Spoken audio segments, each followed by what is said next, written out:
Alrighty, yo, what is going on, everybody? It's your boy, Mr. DDG94, back with another reaction video. Today, we finna react to artists who stole their biggest songs. Artists who stole their biggest songs. If Jennifer Lopez on here, this list not valid. If Jennifer Lopez is not on this list, it's not valid. So, without further ado, man, let's get right into this. You may have heard the phrase, good artists copy, great artists steal. But when it comes to the music industry, people don't always see it that way. From having paid $20 million to fans not even being able to tell the songs apart, there are a lot of artists who have been accused of stealing their biggest songs. So today we're going to be looking into some of these cases, starting off with Vanilla Ice. Real quick, I want to say some of these instances are more, definitely ripoffs, and others are a little bit more tricky than that. Copyright law is very complex, and you can win a lawsuit claiming someone stole your song without them even intentionally doing so. So make sure to let me know in the comments below if you guys think these songs are ripoffs or not. And I'm not sure if YouTube will let me play them. I'm going to try to, but if not, I'll link all the songs in the description below. Now let's continue. This is probably one of the biggest and most controversial versions of an artist stealing their biggest song, and it's when Queen and David Bowie stole Vanilla Ice's track Ice Ice Baby. That was a joke if you couldn't tell. In 1990, Vanilla Ice released his smash hit Ice Ice Baby, a song that broke multiple records, like being the first hip-hop song to top the Billboard Hot 100. But the song also was instantly recognized for sampling Queen and David Bowie's 1981 track Under Pressure. If you haven't heard both tracks, the bass line does sound identical.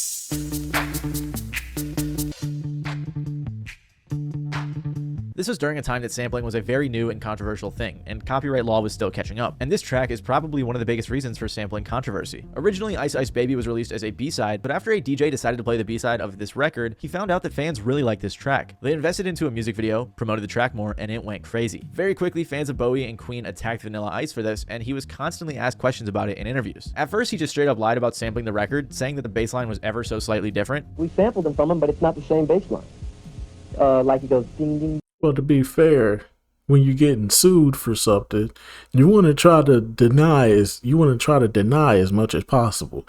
Even if the evidence is clear, still deny. You never know. It may work in your favor. Ding ding ding ding. Ding ding ding ding ding ding.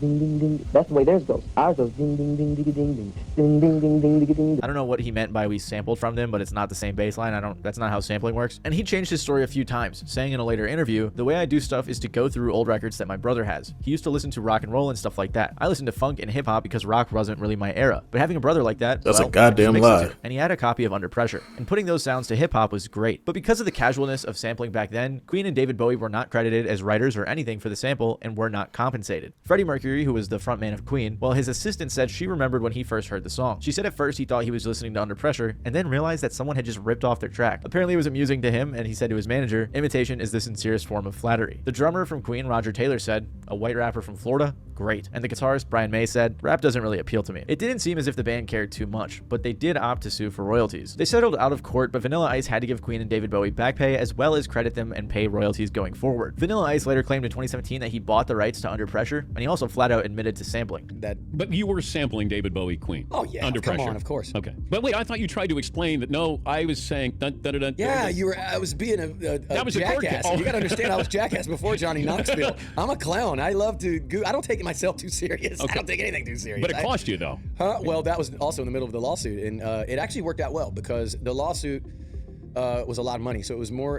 It was better for me to. I actually learned about publishing because of the lawsuit, because that's where I ended up actually buying the song, because it was actually David Bowie and Queen. Yeah. And so they didn't have the actual rights to it, so I went to Brian May and I actually bought the song. And The guitar player for Queen. Yeah, but I actually own the song. So I bought it like Michael Jackson owns the Beatles. It was cheaper than the lawsuit. So Under Pressure, Ice Ice Baby, same difference. They're both my So songs. it's yours now. Yeah, it's been since the lawsuit. However, a spokesperson for Queen said that this wasn't entirely true. They said an arrangement was made whereby the publishing and the song was shared. Regardless, to this day, people are still making fun of Vanilla Ice for this, accusing him of stealing all over the comments of the song. For example, the top comment on the Ice Ice Baby music. To be fair, even if you sharing it, he still own a piece of it. So you could say, yeah, but he's sharing it though. He doesn't own it out completely. He still owns it. Doesn't matter if he's sharing it with you or not. He still owns a piece of it. Fuck you, man. music video is a quote from Freddie Mercury saying, "You can do anything you want with my music, just don't make it boring." Another fan said, "Queen makes Under Pressure, Vanilla Ice, it's free real estate," which is actually funny because he had a real estate TV show. And while most people agree that Vanilla Ice's track was a blatant ripoff, many fans were much more empathetic for Robin Thicke and Pharrell. In 2013, Robin Thicke released his hit song Blurred Lines alongside Pharrell Williams and T.I. Pharrell was one of Don't be surprised if this end up on songs I can't fucking stand. It was a good song for the first week. After that,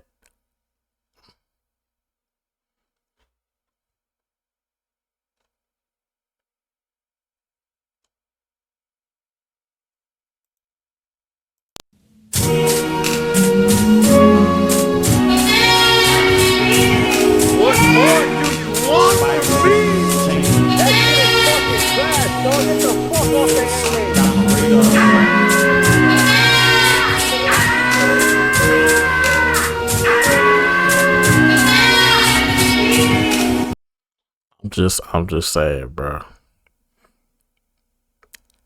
This song got super annoying, super fucking quick. one of the main producers and writers on the track as well. This song was a smash hit and broke Robin Thicke out to a much larger audience, and eventually it became one of the best-selling singles of all time. That's not like an exaggeration either, that's a fact. But there was a problem with this song, and it was that it sounded similar to Marvin Gaye's 1977 song Got to Give It Up. I'll give you guys an example. The sound of the percussion and the bass line and the overall vibe of the song was very similar. So to be fair, I can get where they're coming from. Marvin Gaye passed away in the 80s though, so his family and record label claimed that this was copyright infringement. The estate and label contacted Robin and Pharrell saying that they wanted some money. So Robin and Pharrell responded by filing a complaint for declaratory relief. Basically, they were saying, before you even sue us, let's just ask the court if they think they can even sue us for this. And they did. Oh, and they were also saying that Blurred Lines infringed on Sexy Ways by Marvin Gaye too, but Got to Give It Up was the main focus. During the trial, they played the sheet music for the jury, and the jury sided with Gaye's estate, who were paid a total of $7.4 million in damages. Eventually, though, they recalculated it and were owed $5.3 million in damages instead, which is still a ton of money. They were also awarded royalties as well, which is probably quite a bit more money considering it's one of the best-selling songs of all time. Robin, in a very fitting manner, tried to shift the blame on Pharrell, saying that he showed up to the studio high and drunk, so Pharrell made most of the song anyway, which, to be fair, is true. Pharrell did write and produce the majority of the track, and he actually owned 65% of it. T.I. was also dismissed from the suit since all he did was add a verse on the track. Robin later said in an interview that Marvin's song did inspire his, although he had no intentions to steal it. One of my favorite songs of all time was Marvin Gaye's Got to Give It Up. And so we tried to, get a little groove like that going. Pharrell also defended the song, saying it was completely different. If you read music, all you gotta do is read the sheet music. It's completely different. Marvin's daughter was also interviewed on the news to give her thoughts on the verdict. I'm so filled with emotion right now that it's hard to get the words out. But this. Oh, please. What are you crying about? How is this emotional distress for you? Y'all suing them. It's more distress for the artist that made the song. Y'all just trying to get a piece of the pie because the song blew up. Y'all wouldn't have gave two fucks if that song did not blow up become the most infamous, annoying song in the world. Hell no. Fuck out of here.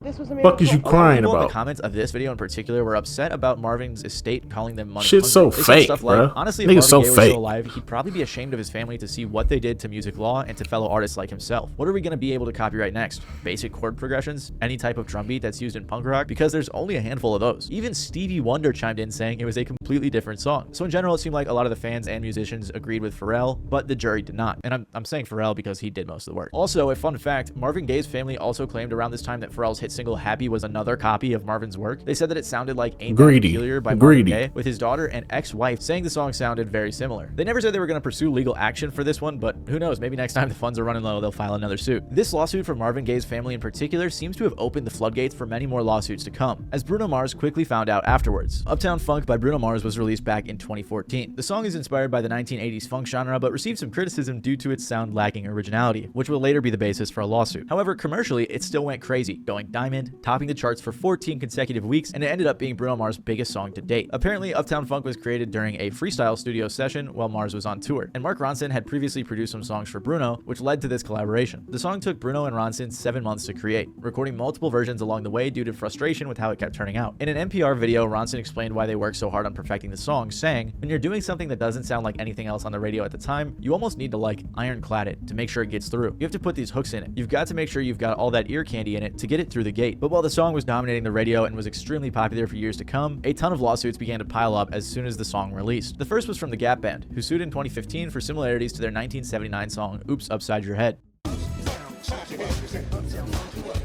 Also in 2015, Serbian artist Victoria claimed that Uptown Funk copied her song Ulis Mras Ne Nisu za Divojo beats me. I don't know how to say that shit. But in the end, she decided not to sue. Then in 2016, the electro funk band Collage sued, alleging Uptown Funk copied their 1983 song Young Girls.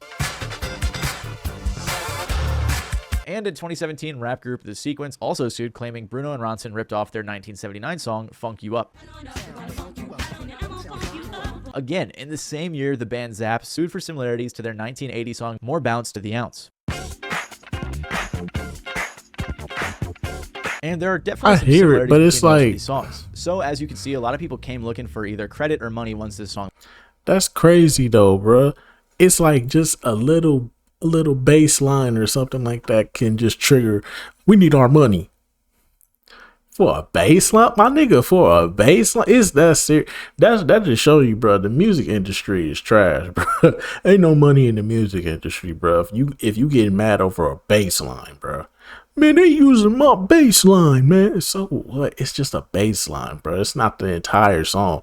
It's just one element of the song. One element of the song, and all of a sudden, give me my money. That's crazy, bro. That's crazy.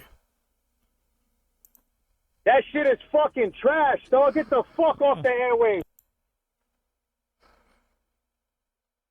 Blew up. But in 2018, Collage and Zapp dropped their suits with no confirmation on if the cases were settled out of court. On the other hand, The Sequence did end up settling out of court, but the details of what went down are not public, which leaves us with the only real lawsuit winner, the Gap Band, who alongside two others that helped create Oops Upside Your Head, were added as co-writers months after Uptown Funk's release. On top of this, they were to receive 17% of publishing royalties after the suit was settled out of court. And ironically enough, in 2024, Bruno's publishing company went after Miley Cyrus, suing her for allegedly copying his When I Was Your Man with her hit song Flowers, but the case was dismissed. So for Bruno and Ronson, it seems that there were a mix of cash grabs and some legit claims of copyright, with some fans speculating it's just a result of the Marvin Gaye Robin Thicke lawsuit, which seems to have opened a lot of doors for people trying to sue popular artists. And while Bruno Mars' lawsuit made sense with how many songs sounded somewhat similar, no one expected Radiohead to get hit with a copyright lawsuit too. In 1992, Radiohead dropped their debut single Creep, which went on to be the most popular song they'd put out. And while it's an international hit still appearing in pop culture today, the English rock band didn't even like their own song. At first, the track only sold 6,000 copies in its first week and was even censored for being too depressing. That was until it reached the US, which led to Creep's popularity skyrocketing, eventually reaching over 1 billion plays on Spotify. But with all the song's success, some other people wanted in on it too. Like I said, it's pretty funny, but Radiohead didn't even like the song, and they even tried to make it worse by adding a scratchy guitar riff. But this song was a double-edged sword, as it boosted their career a ton and also resulted in a lawsuit. They were sued by the Hollies, who recorded a cover of singer-songwriters Albert Hammond and Mike Hazelwood's 1972 song The Air That I Breathe. Float like a feather.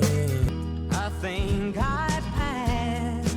So you can definitely hear the similarities, especially if you listen to the full songs. And this lawsuit was definitely interesting. Since Radiohead didn't even like this song, they were pretty honest in admitting to using The Air That I Breathe heavily for inspiration. Radiohead's guitarist even said in an interview, "What happened was, we wrote Creep, and the middle eighth just had my guitar playing a tune. And Ed stopped us and said, this is the same chord sequence as that Holly song, and then sang it. So Tom copied it. It was funny to us in a way, sort of feeding something like that into it." And in another weird twist, the Hollies were pretty happy with Radiohead's honesty. So instead of being greedy and going for 100% of the song, they instead settled for co-writing credits and a smaller sum of money. They said Radiohead agreed that they had actually taken it. Because they were honest, they weren't sued to the point of saying we want the whole thing. So we ended up just getting a little piece of it. A lot of fans agreed that they could see Radiohead's heavy inspiration, saying things like, the melody and the verses of each song is almost identical. Someone even suggested that them ripping from the Hollies may be part of the reason they don't even like this song, seeing as how all their other music is very original. Years later, in a funny turn of events, Radiohead sued Lana Del Rey, claiming she copied Creep with her 2017 song Get Free. At one point, Lana tweeted out, "It's true about the lawsuit, although I know my song wasn't inspired by Creep. Radiohead feel it was and want 100% of the publishing. I offered up to 40 over the last few months, but they will only accept 100. Their lawyers have been relentless, so we will deal with this in court." After this, Radiohead's publisher confirmed that they were seeking songwriting credits, but denied the existence of a lawsuit, and soon after, Lana said at a show, "My lawsuit's over, I guess I can sing that song anytime I want." So it's pretty funny that Radiohead sued Lana or or pursued writing credits, even though they lost a copyright suit for the song they're claiming she stole. In all of these cases so far though, it's been pretty obvious and sometimes even admitted by the artists that they were influenced by others. But Ed Sheeran claimed that he was just a victim of people trying to take his money and profit from his success. In 2014, Ed Sheeran released his smash hit Photograph. It's one of the biggest songs of all time and spent 50 weeks on the charts. But about 2 years after its release, he was sued by two songwriters named Martin Harrington and Thomas Leonard. These guys wrote the 2011 song Amazing by Matt Cardle. They were suing for a whopping $20 million and said the copying is in many instances verbatim, note for note copying, and makes up nearly one half of Photograph. The songwriters that were suing also had the same lawyer as Marvin Gaye's estate, which is definitely interesting. In the suit, they claimed that the chorus of both songs had 39 identical notes, with similarities instantly recognizable to the ordinary observer. They also submitted the sheet music and chord structures, but I can't read music, so I don't know what any of this means. Well, I guess some of the sheet music looks similar, but I'll just show you guys the songs. So you can keep me. How did you find me? Eventually though, they settled out of court and the case never actually went to trial, so we don't know how much Ed Sheeran actually ended up paying, but it's safe to assume he paid them a hefty amount if it wasn't the full $20 million. We were basically advised to settle that because I was on tour, lots of other things going on. It was basically, you haven't got one time to do this, and also there's a culture around this that you probably would lose. He also said that he regretted settling for a variety of reasons. Do you regret settling there, or do you think that was then and this is now? And Personally, yes, and but not from a. It's not from a financial point of view. It's from a actual like I didn't play Photograph for ages after that. I just stopped playing. I felt weird about it. It kind of made me feel dirty. And we've now got to a point where we actually own all of the song again. We've managed to get all of our bits back, and again, not from a financial point of view, just to feel like it was our song again. Ed said that he regretted settling because it opened the floodgates in a sense. He said that people thought, well, if he settles for that, then maybe he'll settle for this. This is because he got sued for his song Shape of You with another person claiming he stole from them. But this time, he won. He said in this case, he pulled out his guitar and showed the jury how many songs sounded similar, and then it's just a common occurrence in music. Apparently, Marvin Gaye's greedy ass kids tried suing him too, which is just crazy. So I think the lesson from this video is that copyright infringement law is pretty stupid. I mean, a lot of these songs may have sounded similar, but at the end of the day, it's not possible to come up with something entirely original. All music is inspired by something, and it's inevitable that there are going to be popular songs that sound similar to another song. Regardless, let me know what you guys think about this in the comments below. If you like this video, you might like my video about... My thing is, don't samples gotta get cleared in order to become a song? Like, don't that shit get dealt with before the song is released? So I'm saying though, if the song has a clear sample with it, wouldn't the smart thing to do, I thought you had to get it cleared first. If you can't get it cleared, you can't put the song out, because if you put the song out, a lawsuit gonna just come your way. I thought that's how it worked, but apparently I don't know, man. I don't know. I'm not in the music business. I don't know. But I always thought that you had to clear it first. I thought the song had to get cleared first in order for it to be cool. And by getting cleared, that means all parties involved are okay with you releasing the song. They're getting their percentages off of it. Go ahead, put the song off. The song turns out to be a smash hit. We gonna up our percentage. I thought that's how it worked, but apparently not. So yeah, that's just gonna about do it for this one, man. Yeah, the music industry is dirty, shady. Marvin Gaye kids need to sit down somewhere. They suing everybody. That sound like Daddy Baseline. No, it's not. It's a baseline, dog. One little element. We need our money. Greed, broke, greedy. But anyway, so that's just gonna about do it for this one. I'll see you on the next video. Till then, peace out.